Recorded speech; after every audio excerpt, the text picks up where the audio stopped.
Hey everyone, Sam here, otherwise known as FPL Pricing. In today's video, I'll be taking a look at my team selection, including some pretty intense transfer dilemmas and a big captaincy debate ahead of game week 36. Right then, so let's crack on straight away and look at my bust team. That is my team without any transfers made going into game week 36 as it stands. One free transfer and 1.3 million in the bank, which should come in handy over the next couple of game weeks. Now, looking at my team at the moment, I've currently got one of my two Arsenal players playing. So Raya is still starting ahead of Verbruggen. Saliba, however, drops to the bench away at Liverpool. I think it'd be very, very brave to go double Arsenal defence against Liverpool. Liverpool did have an off day against Chelsea. They still managed to score, but I don't imagine that they're going to be that off it yet again. They've had another full week of preparation. Obviously, they've had their title celebrations now, and as Arsenal, up until this point anyway, have been their closest competition in the league, I think they're going to want to put out a bit of a statement win and a statement performance. So I don't imagine Liverpool are going to rotate too much. Arsenal also just had their second leg of the Champions League semi-final against PSG. They might be a little bit tired. I think they'll go full strength 11, but it's still a very difficult fixture to keep a clean sheet in against Liverpool, probably the best attack in the league this season. So having both would be a little bit much. I am lucky though, because I have Milenkovic waiting in the wings, ready to come off my bench for this game week. So he comes in ahead of Saliba for Leicester at home. That's obviously a pretty good odds of a clean sheet kind of fixture. And then Raya does still start for now. The reason I've still got Raya starting is Arsenal's defence at the end of the day have been very frustrating recently, but they are still statistically at least a very good defence. I don't realistically see a clean sheet for either Arsenal or for Brighton away at Wolves. But I'm trying to ask myself who's most likely to keep a few more saves. And if one team was to maybe up their game to their top possible level and create a difficult scenario for their opposition, I think out of the two of them right now, I'd favour Arsenal, even though it's against Liverpool. And I still think the effective ownership on Arsenal defence is going to be decent. So it's kind of just hedging my bets a little bit. If I have Raya against Liverpool, I'm not expecting much, but if Liverpool continue to have an off day, I've got Salah in my lineup. If he disappoints, then maybe I can cash in on a bit of variance, a bit of luck by having at least one Arsenal defensive asset in my team. Moving into the rest of the defense, I've got Gvardiol away at Southampton. That's obviously one of the best chances of a clean sheet you're going to get this season. And there's a decent chance he plays left back rather than centre back, giving him pretty decent attacking threat. Now, he doesn't feature in my captaincy debate later on, but I really don't hate it as a differential captaincy candidate if you think he gets forward. And against Southampton, you'd imagine he does so if he's playing at left back. And if that's the case, there's a good chance of a clean sheet, decent chance of an attacking return, and it could be a bit of a mega haul for Gvardiol. Munoz away at Tottenham. I'm not loving the prospects of a clean sheet there, but Tottenham will have just played their semi-final second leg in the Europa League. So there's a chance that they could be a little bit leggy. Munoz, at the end of the day, is almost an attacker for Palace. So it's not just the clean sheet possibilities. And at this stage in the season, I'd probably be needing to take a hit to remove any defenders. And I'm pretty happy with this combination. I don't think Munoz needs to go anywhere, even though the odds of clean sheets aren't too great. I don't think there's too many defenders that are worth the hit to bring in ahead of him. Into the midfield and up front, I've got double Crystal Palace attack. So I've got Sarr and Mateta, both very frustrating yet again in game week 35. Eze was now clearly in retrospect the one to go for. He's been in great form, but Sarr has equally, at least to the eye, being in very good form himself. The attacking returns in the league at least haven't been coming, but yet again, another very good performance in game week 35. You just get the feeling that something is coming, but how long can you hold on? Spurs away is a good fixture. We've already talked about it from a defensive standpoint, but from an attacking standpoint, it's an exceptional fixture right now. Their defensive data is not good. And like I said, could be leggy after their midweek game. So Sarr and Mateta, on paper, I don't think is a bad fixture to use an attacker for. I'd be more reluctant to get rid of Sarr because he has looked in good form and the minutes have been good. Whereas Mateta, the XG data has dropped off. He seemingly is sharing or rotating penalties with Eze, but because Eze just scored the most recent one, he might want to take the next one. So there's no guarantee of penalties, and there's no guarantee of minutes either. He's coming off fairly early quite consistently. So Mateta, it's a good fixture, but is it a good enough fixture to outweigh some of the other fixtures that are on offer for other cheaper strikers that we will talk about? And also, are the minutes good enough to deter you from wanting to use a transfer on him? The rest of the midfield, not looking too bad right now. Salah could be a sell. I think there are universes in which you can go aggressive, and I've got a transfer plan later on that explores that possibility. So put a pin in that for now, but he's always a good player to hold on to. Arsenal at home is obviously a tough fixture to get an attacking return in, but Salah doesn't stay quiet for long, and he is after some extra records. If there are even any left to break, there are more records that he will be after between now and the end of the season. So I still back him to do well in the next 3 game weeks. Even if this one's not the best fixture, the next 2 after that, Brighton and Palace, aren't bad at all. So you could look at going aggressive and selling him, which I'll talk about, or you could just play it safe. He'll be around 100% effective ownership, effectively a dead spot in your team, but at least if he goes big, you won't lose any ground. Outside of that, you've got Mbeumo and Bowen, the 2 players I brought for a hit last week. Mbeumo is definitely up there as a captaincy candidate. He hauls massively against the promoted, now relegated sides. Ipswich away from home for him this week, and the effective ownership will be high. I'd imagine in the top ranks, something like 150%. Bowen, away at Man United, again, similar to Spurs, you'd imagine they are either rotating or they are just tired after their midweek fixture. They are in a very good position in the Europa League, so they might not rotate too much in the league, having maybe rested players after the 60th, 70th minute in the Europa League. Maybe they don't need to exert themselves to the same extent, but you'd still imagine they will be a little bit more leggy than West Ham will. And Bowen has been returning well, so he's a definite hold for me, especially with the next couple of fixtures to come afterwards being Nottingham Forest and then Ipswich on the final day of the season. Up top, like I said, Mateta, next to Marmoush and Isak. And I think one of these strikers definitely goes this week because there are just so many other good options I like the look of. The question is, which of the strikers is the priority sell? And I think each of them have their own argument as to why I could sell them this week. I'll come on to it in a bit more detail in the transfer plan section, but I've spoken about Mateta's minutes and the drop-off in data. Marmoush, the next fixture is fantastic, and I definitely wouldn't be selling him unless we get some sort of leak pre-deadline that he doesn't start for whatever reason. I think that's fairly unlikely, but it could happen. So I want to use my transfers late just in case he is the player that I want to take out because he's benched. And then Isak at home to Chelsea, and then it's Arsenal afterwards. So 2 tough defences to break down, but they've got so much to play for. You'd imagine he gets 90 minutes for the next 3 game weeks as they're charging towards Champions League football yet again. And even though the underlying XG non-penalty has dropped off, he's still got good data. Across the season, I back him to come good.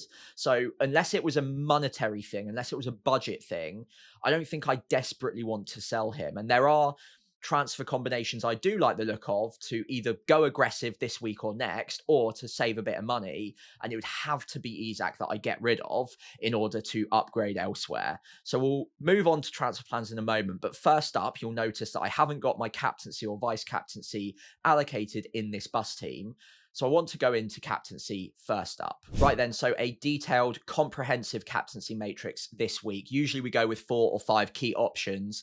This week, I wanted to showcase a number of them, and honestly, I could have gone with a few more. Bowen, Gvardiol, I've spoken about the benefits of earlier in this video as well. Don't mind either as differential captaincy candidates, but I think these are generally the ones that people are talking about. Now, I want to maybe round off all of the Man City options first up because there's a big block of them. You've got De Bruyne, you've got Haaland, you've got Marmoush. You can also look at maybe Gvardiol. There are obviously 11 players on the pitch you can pick from for City, but I think those are the key options. Now, Marmoush is probably one I would swerve. The reason for that is not because it's a bad fixture or a bad option. Obviously, the data's looking good. The fixture's fantastic. But even if we get no leak that he isn't starting, there is now a reasonable chance that he's either playing on the wings or maybe gets brought off early for Haaland. Haaland is back in training. You'd imagine he gets some minutes against Southampton, so he's a little bit more match ready ahead of the FA Cup final the following week. And it might not be an either or situation. It might not be Marmoush comes off or gets benched for Haaland directly, but I'd imagine there are definite scenarios where that could happen. There's also the scenario where Marmoush gets pushed out wide to accommodate Haaland through the centre. And again, I think that probably brings Marmoush down a notch or two. Also, if Marmoush is on the wings, then it does mean De Bruyne or Haaland is playing centrally. And I think that automatically makes them better captaincy candidates. So on to Haaland and De Bruyne. I think De Bruyne is a great captaincy candidate if you hear that he definitely starts. I don't usually feel that confident on Kevin De Bruyne this season, but considering he started the last 5 game weeks in a row, got good minutes in all of them, is going out on a bit of a high for City at the moment, and has yet another week between now and the FA Cup final, I would be pretty surprised if he did get benched. Obviously, it's Pep Guardiola, and Man City are still looking for new ways of playing a system that works. So there's always a chance. So for me, I would wait for an early leak if at all possible. But I do imagine the minutes are going to be good. And I do like that as a differential captaincy option that will probably get more popular come the deadline if we do get that leak. The other thing to note, of course, though, is that if we get word that Haaland starts, if you can get there, then obviously a good captaincy candidate. But the minutes you'd imagine won't be 80, 90. It would be more like 60, maybe 70 to get him some match fitness. And against Southampton, I don't think he needs to overexert himself to get a good return. So that might be enough. But I would still want to back the minutes a little bit. On the De Bruyne versus Haaland thing, if we hear that both start, Haaland will probably occupy that centre-forward role that Kevin De Bruyne has been drifting into every now and then. Obviously, he got the cutback goal in game week 35, and he was working and operating in that sort of space. And I wonder if Kevin De Bruyne just plays a little bit deeper or a little bit further out wide to accommodate Haaland through the centre. So if we hear both start, I think it probably takes De Bruyne down a little bit of a notch in terms of captaincy. Still a great buy, but if we only hear that De Bruyne starts, then I think that De Bruyne is a good standout option. So outside of City, because that is a bit of a minefield at the moment, we won't really know until we're closer to the deadline and we might hear a leak. But De Bruyne I do quite like. Outside of that, I think the next standout fixture is Ipswich away for Brentford, closely followed by Nottingham Forest at home to Leicester. We'll come on to that in a minute. But with Ipswich away for Brentford, Mbeumo and Wissa, both fantastic options. Wissa will be more of a differential captaincy candidate, but is being bought by a lot of people. Doesn't have penalties, but still has better underlying XG data and XGI per 90 data than Mbeumo, as you can see here.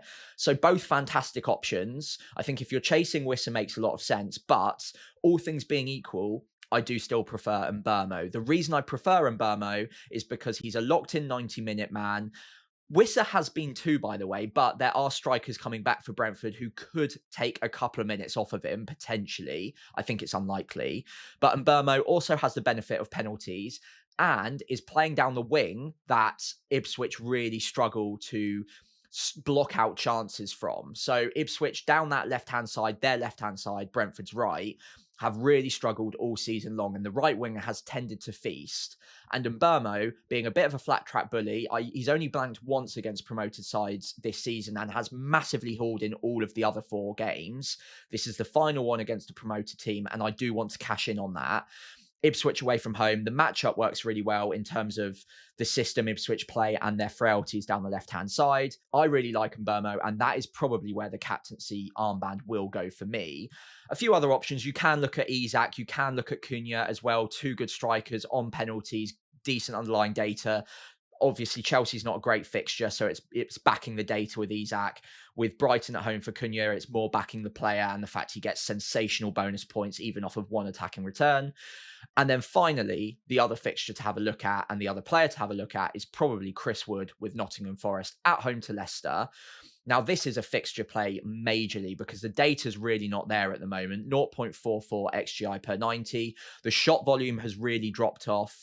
His XG per match, all the way back to game week 24, has not hit over 0.26. The previous match he was able to do that was back against Brighton when he scored that hat-trick.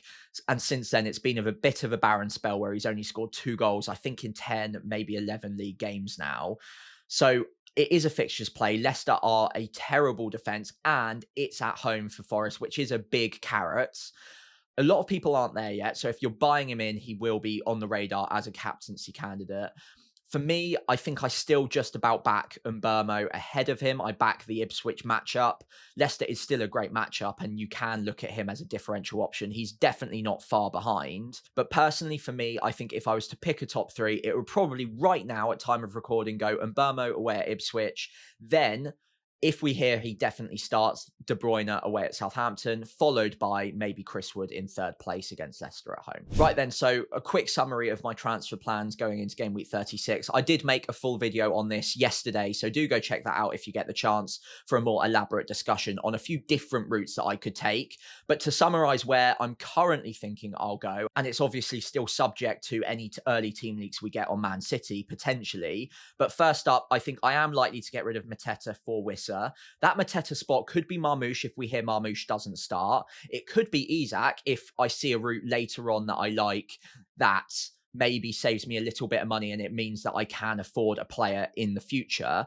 But at time of recording, I do favour Mateta to Wissa. I don't think Mateta's a bad option against Spurs, but the minutes have regressed, the data's regressed, and Wissa has better data, better minutes, and a better fixture. So I do prefer that. It saves me a little bit of money. So I think all things being equal and no leaks on Man City whatsoever, I will probably make that move for free and do nothing else. However, if we get a leak that De Bruyne starts, for example, I might make that move and go really aggressive by doing something objectively pretty crazy by selling Salah for a hit. I don't think that this is a move I'd recommend, but it's something I'm keeping in my back pocket if I did want one last hurrah this season and to do something quite aggressive, to go against the grain and to maybe give me an outside chance of spiking some really big variance if Salah was to continue on a bit of a cold streak.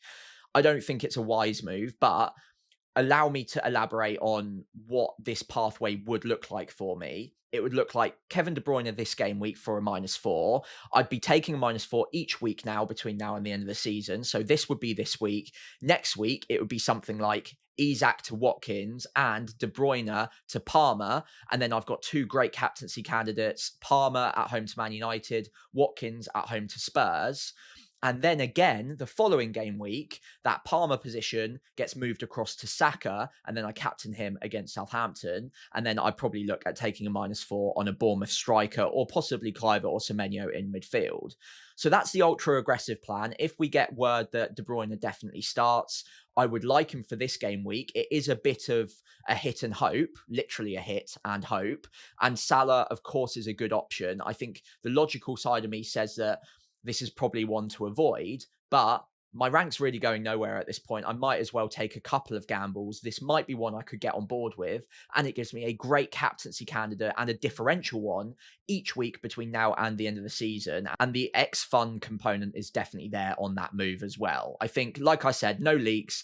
It's Mateta to Wissa. I will weigh up the benefits of maybe doing something quite extreme and selling Salah for a hit and going for De Bruyne, and then on to Palmer, then Saka the following week. There's one other transfer plan I don't mind the look of at time of recording though, so let's have a look at that now. So there is one other route that I could take that gets me to De Bruyne, still for a hit, but it saves me getting rid of Salah, so I can go into the last few game weeks with that coverage of Salah against Arsenal, then Brighton, Crystal Palace, which I do feel more comfortable with, but this is a very tight move on budget, and it would lock me out of future moves to maybe go from De Bruyne to Palmer to Saka because it's very tight on the budget. And I could also not go to someone like a Watkins either. So this is very limiting, but it's attacking the upside this game week. And it'd be to get rid of Isak for Wissa, so a more expensive striker, save the money, get to Wissa. Obviously, Isak's fixtures aren't looking fantastic for the next couple, so saves me a little bit of money there, and that money could be used to take the hits to get rid of Sarr and upgrade to De Bruyne. Now, I've already talked about Sarr. I don't think he's a bad option this week, but I do objectively prefer Kevin De Bruyne if we hear that he starts. This will give me something like 0.1, 0.2 in the bank at time of recording. So because I'm likely to only want to make this move late on and probably quite close to the deadline, I might even be priced out of this. So this might not even be possible come the deadline, but it's just something I've got in my back pocket, ready to go if I need it. I think out of the two different combinations, I'm more likely to do the first one that I showed you, and even more likely to not take the hit and just go with Wissa. But if I am desperate to hold on to Salah, and I do want to get to Wissa and De Bruyne, this is the combination I'd have to take to do so. I talked about the benefits of getting in Haaland in my transfer plans video, and I do have a -4 or a -8 to do so. I think the -4 would include getting rid of Marmoush, upgrading to Haaland, and then selling Salah for someone like a Shada or an Elanga. I'm not massively confident on that, and I'm not massively confident on Haaland's minutes. There's also a -8 that would involve me getting Wissa, De Bruyne, and Haaland that I spoke about then. Again, at time of recording, I'm not massively confident on that either. But if you want to hear more on that aggressive move, do go check out my previous video on transfer plans as well. Right then, so to wrap up the video, back to my team going into game week 36, and I've applied the captaincy armband to Mbermo. I don't think it's going to move. But if I did bring in Kevin De Bruyne, then I would be tempted to maybe do a little bit of a Hail Mary play on De Bruyne because the ownership will be a bit lower. And I do like the fixture against Southampton. It's obviously a great one to be attacking. However, I think the logical side of my brain is Mbermo is the best captaincy candidate for me. I do back him to return very well against Ipswich away from home. Like I mentioned, no transfers locked in on screen at time of recording, and I will be looking at making that very close to the deadline. But I think it's likely, given no leaks, that it will be Mateta to Wissa. However, it could be Marmoush to Wissa if we hear that Marmoush doesn't start. It could also be Isak to Wissa if I wanted to potentially save that money and give me future budget or even immediate budget to upgrade someone like Sarr or Bowen to Kevin De Bruyne right now here in game week 36. I think, like I said, it's most likely to end up looking very similar to this, but with Wissa in for Mateta. And then Salah versus De Bruyne will go down to the wire for the hit. It all comes down to whether or not I want to go aggressive, and I'd love to hear what you think on that. Should I have a bit of fun with it? Should I go aggressive, or is it just absolute insanity to be getting rid of Salah ahead of what is maybe a middling patch of fixtures, but it's certainly not terrible after Arsenal is out of the way. Let me know how you're set up for game week 36 at this moment in time, and if you've got any questions, do drop them below. If you could leave a like and subscribe to the channel, that'd be greatly appreciated, and I'll see you next week as we start preparing for the penultimate game week 37.